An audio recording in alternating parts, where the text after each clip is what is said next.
अगर हम किसी से पूछेंगे कि आपको मरने के बाद कहाँ जाना है, स्वर्ग या नरक में, तो सभी ऐसे ही बोलेंगे कि मुझे तो स्वर्ग में ही जाना है। तो क्या स्वर्ग में सिर्फ वही लोग जाते हैं जिन्होंने अच्छे कर्म किए हैं? क्या नरक में वही लोग जाते हैं जिन्होंने बुरे कर्म किए होते हैं?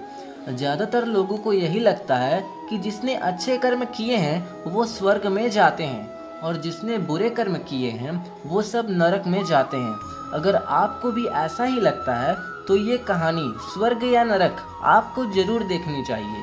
ये कहानी है एक साधु और नर्तकी की। किसी छोटे से गांव में साधु रहते थे और उस साधु का काम गांव के लोगों को उपदेश देना था।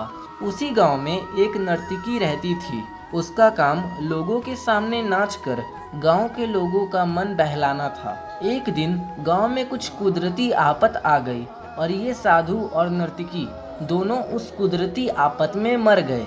मरने के बाद जब ये दोनों यमलोक पहुंचते हैं तब इनके कर्मों और उनके पीछे छिपी भावनाओं के आधार पर इन दोनों को स्वर्ग या नरक में भेजने की बात होती है। साधु को खुद को स्वर्ग में ही आश्रय मिलेगा, इस बात का अंदाजा था। दूसरी तरफ नर्तकी के दिमाग में ऐसा कुछ भी नहीं था।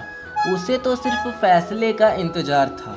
तभी घोषणा होती है कि नर्तकी को स्वर्ग दिया जाता है और साधु को नरक। इस फैसले को सुनते ही साधु यमराज पर बहुत चिल्लाते हैं और उनसे क्रोधित होकर पूछते हैं कि ये कैसा न्याय है महाराज। मैंने अपनी सारी जिंदगी लोगों को उपदेश देने में बिता दी और मेरे नसीब में नरक, जबकि ये नर्तकी जीवन भर लोगों को रिझाने के लिए नाचती रही और इसे स्वर्ग दिया जा रहा है। ऐसा क्यों? मेरे साथ ये अन्याय क्यों?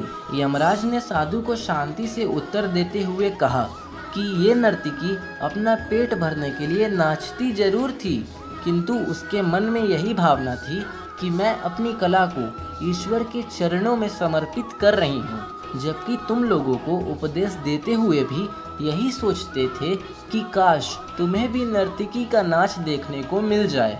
यमराज ने साधु से ये भी कहा कि तुम ईश्वर के इस महत्वपूर्ण संदेश को भूल गए कि इंसान के कर्म से अधिक कर्म करने के पीछे की भावनाएं मायने रखती है और तुम्हारे इस कर्म के पीछे की भावनाओं के हिसाब से ही तुम्हें नरक मिला है। कहानी से शिक्षा।